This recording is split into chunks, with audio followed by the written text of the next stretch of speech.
नमस्कार। मेरा नाम दीपा है, सह शिक्षिका श्री सिद्धरामेश्वर प्रौढ़शाला चित्रदुर्ग जिला।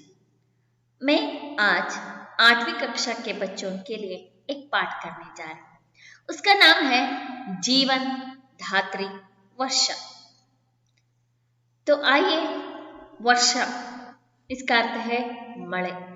इस पाठ के अनुसार क्या क्या है उसे देखेंगे। अब हम पहले इस पाठ को करने से पहले हम इसका शब्दार्थ पहले देखेंगे। शब्दार्थ: मूल, आधार, आधारा, नाला पानी बहने का पतला सा ಮಾರ್ಗ, ನಾಲ ಕಾಲುವೆ ಅಂತ ಹೇಳ್ತಾರೆ। ಸೊ पतला सा ತೆಳುವಾಗಿರುವಂತಹ ಮಾರ್ಗ, यानी नहीं तो छोटी नदी भी कहते हैं। झील प्राकृतिक जलाशय, प्राकृतिक जलाशय। तालाब पानी का बड़ा कुंड, ಕೊಳ ಅಂತ ಕರೀತಾರೆ, पानी का बड़ा कुंड, यानी नहीं तो पोखरा। कण बहुत छोटा टुकड़ा। भाष्प भाप, आमतौर पर साधारणतया, साधारणವಾಗಿ। बरसना आकाश से जल का गिरना, आकाशದಿಂದ ನೀರು ಸುರಿಯುವುದು। ವರ್ಷ बरसात बारिश। नेक्स्ट प्रतीक्षा इंतजार ಕಾಯುವುದು। अकाल सूखा ಒಣಗಿರುವ। किनारा नदी या जलाशय का तट। स्रोत मूलाधार। ये सब शब्दार्थ है। आइए आगे जाएंगे। पाठ 14 जीवन धात्री वर्षा। तो इसका लेखक कोई भी नहीं है। सो इसमें एक इस पाठ को क्यों दिए गए हैं, इसका आशय यहाँ है, देख लीजिए। छात्र पानी के उपयोग और लाभ से परिचित होते हैं। सो ಏನಂತಂದ್ರೆ ಮಕ್ಕಳು ನೀರಿನಿಂದ ಆಗುವಂತ ಉಪಯೋಗಗಳೇನು, ಲಾಭಗಳೇನು ಅದರ ಪರಿಚಯವನ್ನ ಪಡಿತಾರೆ। तो आइए शुरू करेंगे। पहले मैं पाठ को पढ़ती हूँ, बाद में मैं उसका अर्थ बताते जाती हूँ, ठीक है ना। पहले सुन लीजिए। जीवन के लिए पानी अनिवार्य है। पानी के स्रोत अनेक हैं, नदी, नाला, सागर आदि। इन सब का कारण है वर्षा।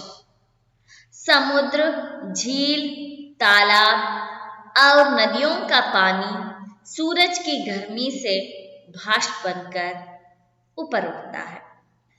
इस बाष्प से बादल बनते हैं।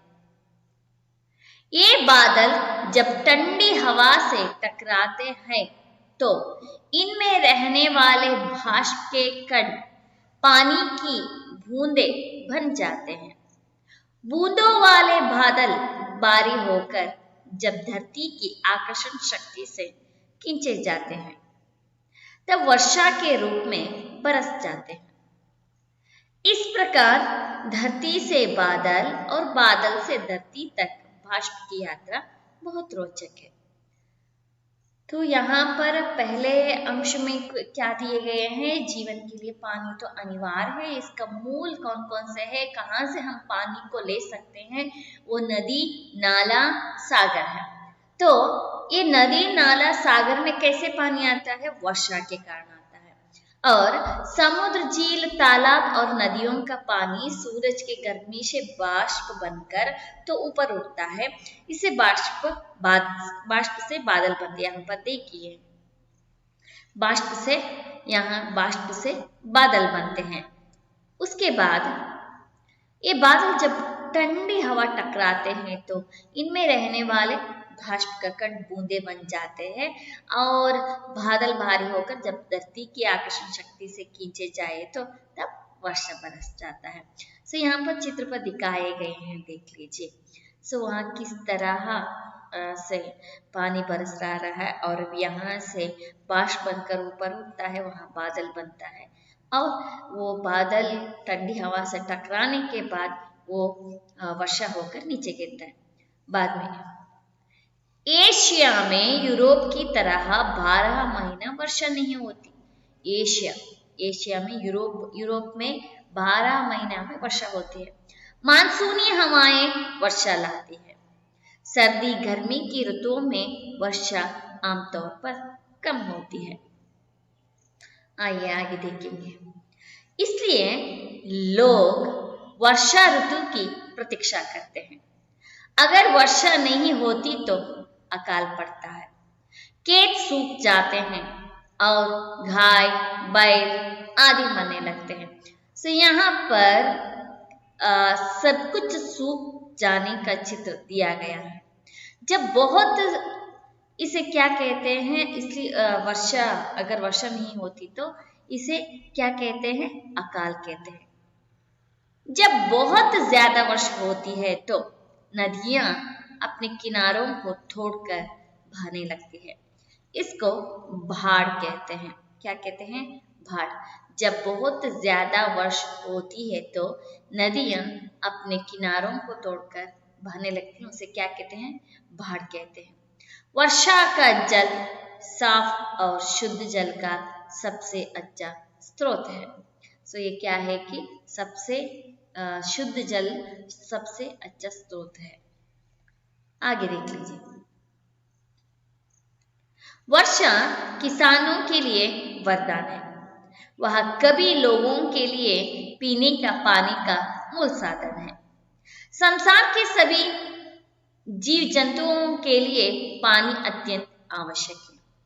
पानी के बिना कोई भी कार्य नहीं किया जा सकता, जैसे साफ सफाई का काम, नहाने का काम, नहाना धोना, सिंचाई, बुआई आदि। इस तरह वर्षा जनजीवन के लिए अत्यंत उपयोगी है।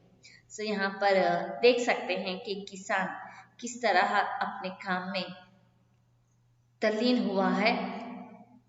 उनके लिए पानी मिले तो वो बहुत ही अच्छे ढंग से अपना काम कर लेते। नहीं, अगर पानी ही नहीं आए तो बहुत ही दिक्कत में पड़ जाते हैं, बहुत ही कष्ट हो जाता है। आगे, जहाँ वर्षा नहीं वहाँ जीवन नहीं, जहाँ वर्षा नहीं होता है वहाँ जीवन नहीं रहता है। तो आगे, तो मैं अब एक एक अंश को लेकर आपको उसका विस्तार रूप से कहकर जाती हूँ। देख लीजिए।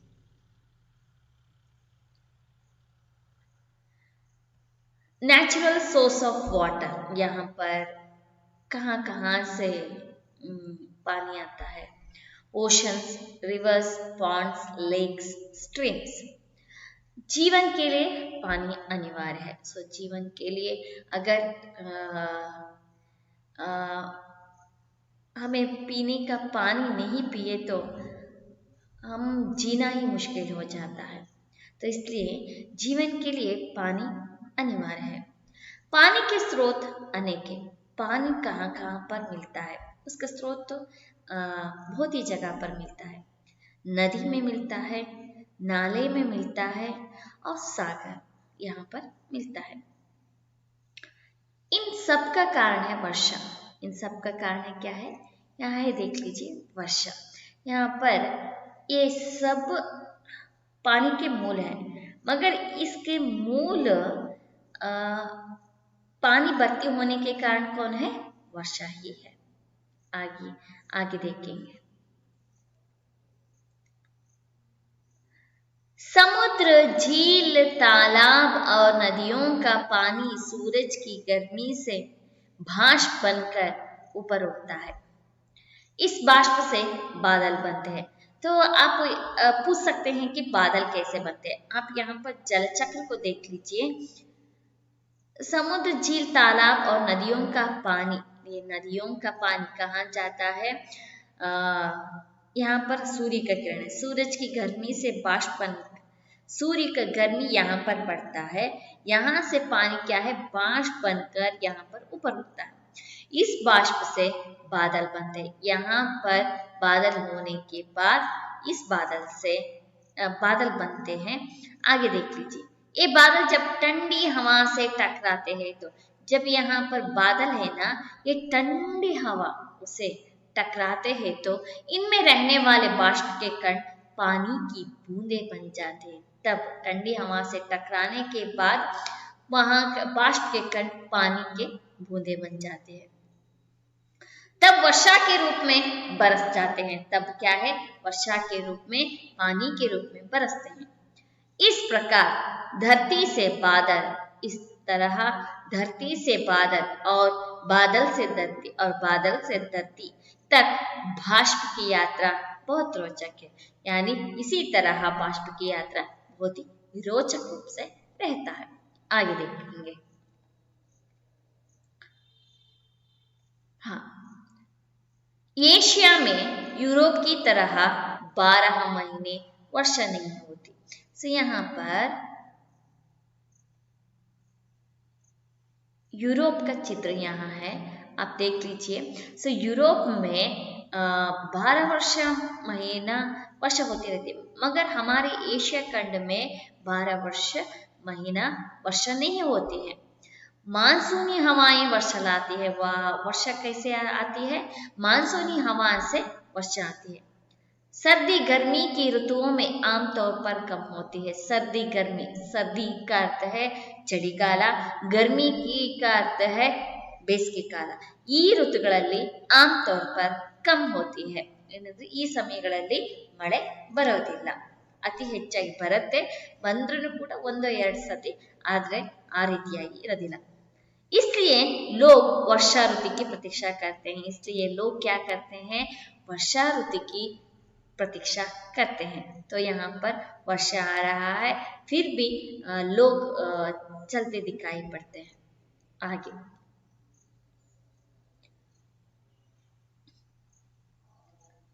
समय समय पर वर्षा नहीं होती है तो अकाल पड़ता है, खेत सूख जाते हैं और गाय बैल आदि मरने लगते हैं। यहाँ पर का दृश्य देख लीजिए। यहाँ पर वर्षा नहीं हुआ है, इसी के कारण यहाँ पूरा का पूरा अकाल पड़ा हुआ है और खेत सूख जाते हैं, खेत देखिए सूखे हैं, गाय बैल आदि मरने लगते हैं। सो इस तरह का दृश्य देखे तो बहुत ही चिंता होती है। तो क्योंकि देख लीजिए कितने लोग, कितने प्राणियां मर गए, पक्षियों भी मरते हैं, बाद में मनुष्य भी मर जाता है। इसलिए हमें चिंता करना चाहिए कि इसलिए सभी लोग वर्षा के लिए इंतजार करते रहते हैं और वर्षा के लिए पूजा भी करते रहते हैं।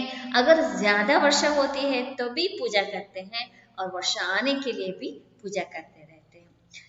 तो इसलिए गाय और बैल आदि मरने लगते हैं। इसका दृश्य आपने देख लिया। आगे जब बहुत ज्यादा वर्षा होती है तो नदियां अपने किनारों को तोड़कर बहने लगती है, इसको बाढ़ कहते हैं। यहाँ पर देख लीजिए, अगर बहुत ज्यादा वर्षा होती है तो तब नदियां अपने किनारों को तोड़कर, अपनी सीमा को तोड़कर वहाँ क्या है, आगे आ जाता है, इसको बाढ़ कहते हैं। यहाँ पर सभी लोग देख लीजिए, यहाँ पर बाढ़ आ गया है और सभी लोग, बच्चे और लोग कैसे तड़प रहे हैं, देख लीजिए। यहाँ घर भी किनारे से बह रहा है। इसलिए ये भी वर्षा कभी नहीं आना है, वर्षा नहीं आए तो अकाल बन जाता है, वर्षा ज्यादा होती है तो बाढ़ बन जाता है। फिर भी ये दोनों को छेड़कर मध्य में रहे तो सही ढंग से चलता रहता है। आगे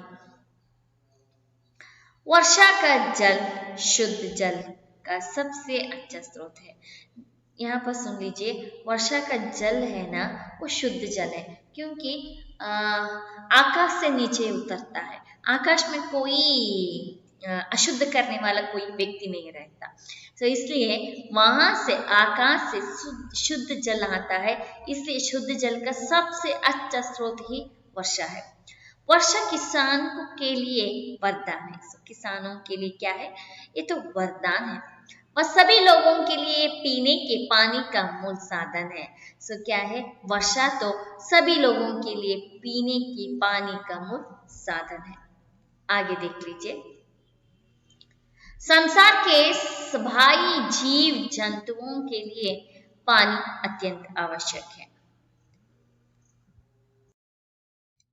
पानी के बिना कोई भी कार्य नहीं किया जा सकता, जैसे साफ सफाई का काम हो, नहाना धोना, सिंचाई बुवाई आदि का। इस तरह वर्षा जनजीवन के लिए अत्यंत उपयोगी है। आप देख सकते हैं कि कहाँ कहाँ पर इसका उपयोग हो गए हैं। ड्रिंकिंग वाटर, इमिजेशन, इंडस्ट्रियल यूज के लिए, लैब यूज के लिए, स्विमिंग पूल के लिए, एक्वाकल्चरल के लिए और पीने के लिए, रसोई बनाने के लिए, नहाने के लिए, पेड़ के लिए पानी डालने के लिए और साफ करने के लिए और सामान धोने के लिए। इस तरह सभी के लिए पानी अत्यंत आवश्यक है। आगे, जहाँ वर्षा नहीं है वहाँ जीवन भी नहीं है। जहाँ वर्षा नहीं होती है सो वहाँ जीवन ही नहीं है। तो आगे थोड़ा अभ्यास की ओर जाएंगे। अभ्यास, एक वाक्य में उत्तर लिखिए। प्रश्न 1, जीवन के लिए क्या अनिवार्य है? जीवन के लिए क्या अनिवार्य है? जीवन के लिए पानी अनिवार्य है। जीवन के लिए पानी अनिवार्य है। पानी के स्रोत कौन कौन से है? पानी का स्रोत यानी मूल, ನೀರಿನ ಮೂಲ ಏನೇನು ಅಂತ ಹೇಳ್ಬಿಟ್ಟು, पानी के स्रोत नदी, नाला, सागर आदि है। आदि है भी लिख सकते हैं, नहीं तो आदि है लिखना है। नदी, नाला, सागर आदि है। प्रश्न 3, मानसून की हवाएं क्या लाती है? मानसून की हवाएं वर्षा लाती है। आगे, वर्षा नहीं होती तो क्या होता है? वर्षा नहीं होती तो क्या होता है? वर्षा नहीं होती तो अकाल पड़ता है, संतंद्रे बरगाल बरते। शुद्ध जल का स्रोत क्या है? शुद्ध जल का स्रोत वर्षा है। आगे, प्रश्न 6, जीवन के लिए क्या अनिवार्य है? जीवन के लिए पानी अनिवार्य है। आगे प्रश्न 7, भाष्प कैसे बनता है? भाष्प कैसे बनता है? सूरज की गर्मी से नदी, तालाब, समुद्र का पानी भाष्प बन जाता है। आगे 2-3 वाक्यों में उत्तर लिखिए। प्रश्न 1, बादल कैसे बनते हैं? बादल समुद्र, झील, तालाब और नदियों का पानी सूरज की गर्मी से बाष्प बनकर ऊपर उड़ता है। इस बाष्प से बादल बनते हैं। दूसरा प्रश्न है, हवा में रहने वाले बाष्प से पानी की बूंदें कैसे बनती है? यानी यहाँ प्रश्न यह है कि हवा में रहने वाले बाष्प से पानी की बूंदें कैसे बनती है? बादल जब ठंडी हवाओं से टकराते हैं तो इनमें रहने वाले बाष्प के कण पानी की बूंदें बन जाते हैं। आगे तीसरा प्रश्न, अकाल में क्या क्या हानियां होती है? अकाल से खेत सूखा पड़ता है, खेत सूख जाते हैं, गाय, बैल आदि मरने लगते हैं। अगला प्रश्न, वर्षा कब होती है? वर्षा कब होती है? बूंदों वाले बादल भारी होकर धरती की आकर्षण शक्ति से खींचे जाते हैं, तब वर्षा के रूप में बरस जाते हैं। तो यहाँ पर थोड़ा से गौर से देख लीजिए। इस प्रश्न का उत्तर यहाँ है कि इस प्रश्न का उत्तर भी यही है और वर्षा होने का सही रीजन यही है, यही कारण है। बूंदों वाले बादल भारी होकर धरती की आकर्षण शक्ति से खींचे जाते हैं, तब वर्षा के रूप में बरस जाते हैं। तो आगे वर्षा नहीं होती तो क्या होता है? अगर वर्षा ही नहीं हुआ है तो क्या होता है? वर्षा नहीं होती तो अकाल पड़ता है, खेत सूख जाते हैं और गाय बैल आदि मरने लगते हैं। आपने चित्र को ही देखकर आए हैं, तो वहां पर मैं आपको एक चित्र दिखाई थी कि किस तरह गाय बैल मरे हुए हैं और किस तरह खेत सूखे गए हैं और सभी जगह पर अकाल पड़ा हुआ है। इस तरह का चित्र आपने देख लिया, तो उसी को ही अकाल कहते हैं। आगे, बाढ़ किसे कहते हैं? उत्तर, जब बहुत ज्यादा वर्षा होती है तो नदियां अपने किनारों को तोड़कर बहने लगती है, इसको बाढ़ कहते हैं। बाढ़ किसे कहते हैं? जब बहुत ज्यादा वर्षा होती है तो नदी अपने किनारों को छोड़कर बहने लगती है, इसको बाढ़ कहते हैं। आगे थोड़ा हम अतिरिक्त प्रश्नों को भी देखेंगे। प्रश्न 7, वर्षा ऋतु की प्रतीक्षा क्यों की जाती है? वर्षा ऋतु को क्यों सभी लोग प्रतीक्षा करते हैं? इसका उत्तर है, 12 महीने वर्षा नहीं होती। सर्दी गर्मी की ऋतुओं में वर्षा कम होती है। पानी के लिए वर्षा ऋतु की प्रतीक्षा ही की जाती है। 8वां प्रश्न, वर्षा की अधिकता से क्या होता है? वर्षा अगर ज्यादा हुआ तो क्या होता है? वर्षा की अधिकता से फसलें नष्ट होती है, नदी में बाढ़ आती है, नदी किनारे रहने वाले लोगों को मुसीबतों का सामना करना पड़ता है। आगे प्रश्न 9, बाढ़ और अकाल में क्या अंतर है? बाढ़ और अकाल में क्या अंतर है? बाढ़ में नदियां किनारे को तोड़कर बहती है, अकाल में नदियों का पानी कम होता है। कभी कभी ये नदियां सूख भी जाती है। बाढ़ में फसलें पानी से गिर जाती है, अकाल में पानी के अभाव के कारण सूख जाते हैं। यानी यहाँ कहा गया है कि बाढ़ में नदियां किनारे को छोड़कर बहती है और अकाल में नदियों का पानी कम होता है। कभी कभी ये नदियां सूख भी जाती है, बाढ़ में फसलें पानी से गिर जाती है, अकाल में पानी के अभाव के कारण वो सूख जाता है। तो आगे 10वां प्रश्न, पानी के बिना जीवन नहीं है, क्यों? पानी के बिना जीवन नहीं है, क्यों? हर एक को पानी चाहिए, पीने के लिए, नहाने के लिए, कपड़े धोने के लिए, सिंचाई के लिए, फसलें उगाने के लिए, सबके लिए। सुबह उठे तो वहीं से शुरू करके रात सोने तक भी हमें पानी चाहिए। पानी के बिना हम रह नहीं सकते, सबके लिए पानी चाहिए। पानी जीवन का अविभाज्य अंग है। पानी के अभाव में लोग तरस तरस कर मर जाते हैं, इसलिए पानी जनजीवन के लिए अत्यंत उपयोगी है। आगे अब आइए शब्द और अर्थ का मिलान कीजिए। अब हम शब्द और अर्थ का मिलान करेंगे। पे है, भारी है, प्रतीक्षा है, खेत है।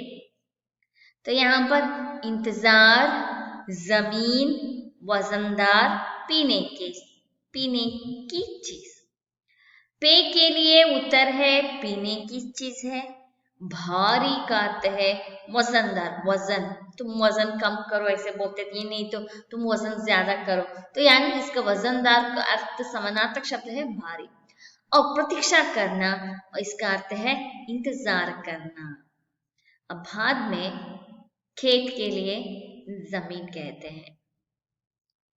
तो आगे जाएंगे। नमूने के अनुसार शब्द बनाइए। यहाँ पर दिए गए हैं, गति है, गति के लिए दुर्गति है, और गंध है, गुण है, भाग्य है। से ये शब्द क्या सूचित किया जाता है कि ये विलोम शब्द है ना, वो सूचित किया जाता है, गति दुर्गति। इस तरह गंध दुर्गंध, गुण दुर्गुण, भाग्य दुर्भाग्य। आगे नमूने के अनुसार विलोम शब्दों को जोड़िए। नमूने के अनुसार क्या करना है, विलोम शब्दों को जोड़ना है।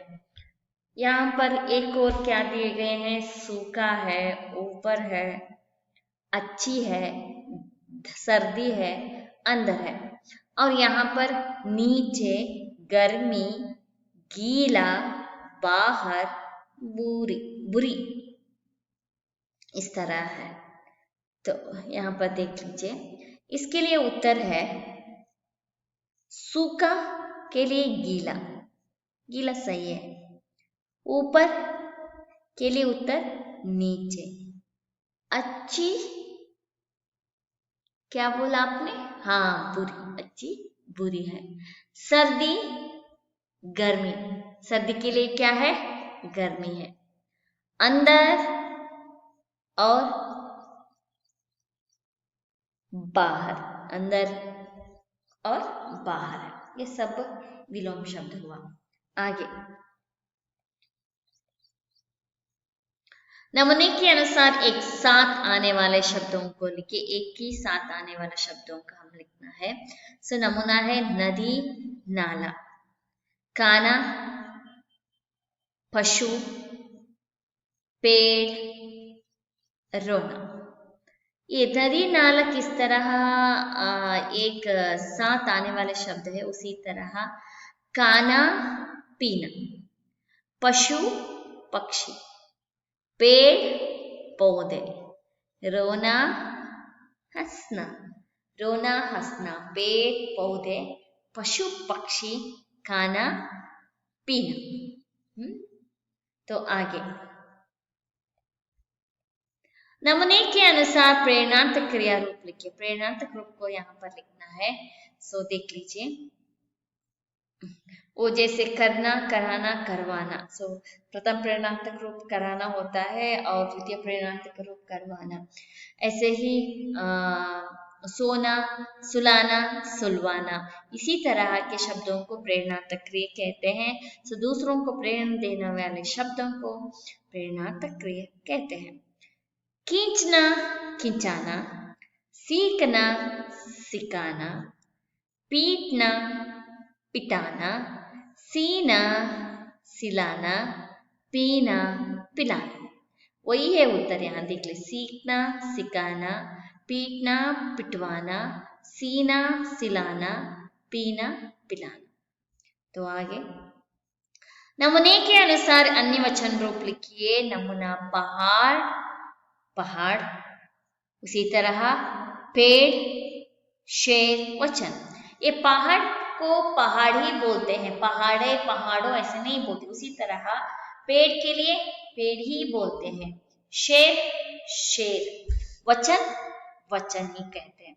आगे बच्चा के लिए बच्चे, बेटा के लिए बेटे, बछड़ा के लिए बछड़े, लड़का के लिए लड़के। आगे देख लीजिए, वाक्यों में प्रयोग कीजिए। यहाँ पर दिए गए हैं, उसे वाक्यों में प्रयोग कीजिए। ऊपर उठना, पानी सूरज की गर्मी से बाष्प बनकर ऊपर उठता है। बादल बनना, बाष्प से बादल बनते हैं। टकराना, बादल ठंडी हवा से टकराते हैं। खींचना, कुएं से पानी खींचना पड़ता है। रोचक, बहुत ही रोचक किस्सा था। प्रतीक्षा, मैं उसकी सुबह से प्रतीक्षा कर रहा हूं। यहाँ पर क्या है, ये सभी वाक्यों को प्रयोग किए गए हैं। तो बच्चों, शायद आप लोगों को समझ में आया होगा, तो घर में पढ़ लीजिए। धन्यवाद।